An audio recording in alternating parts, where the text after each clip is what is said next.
Garantire la sussistenza dei volontari per le emergenze è un imperativo imprescindibile in ogni circostanza. Per questo la Protezione Civile Provinciale di Vicenza ha avviato il primo corso in Veneto per cuochi. Noi diamo volentieri il nostro contributo, ma per poter entrare in un campo dobbiamo anche essere anche noi formati secondo le regolamentazioni di sicurezza e poi noi ci aggiungiamo la nostra professionalità nel dare sicurezza alimentare a tutti gli ospiti dei campi, sia ai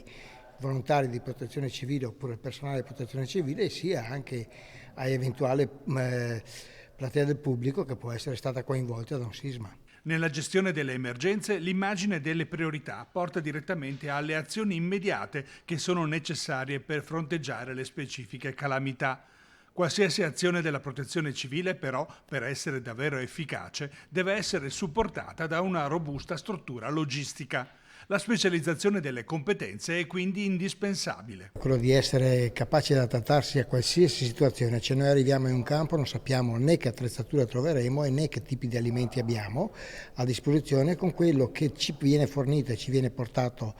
nelle nostre mani dobbiamo cercare di soddisfare nel massimo rigore dell'igiene e la sicurezza alimentare, ma anche sotto l'aspetto nutrizionale di dare da mangiare alle persone coinvolte. Per garantire continuità e soprattutto l'alta qualità del servizio, indispensabile la trasmissione delle esperienze alle giovani leve. Non basta la competenza, serve una buona dose di inventiva e soprattutto di cuore ed empatia. E quello che è successo negli anni che io ho avuto modo di partecipare sia all'Aquila e anche in Emilia Romagna,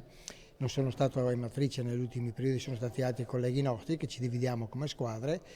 e è stato quello della solidarietà e della forza che ci vuole di stare vicino alle persone colpite e anche sotto l'aspetto alimentare vedere che sotto una piccola dolcetto fatto in un momento di una bambina che compiva gli anni ha dato un pochino, mezz'ora, un'ora di serenità a quelle persone che erano coinvolte.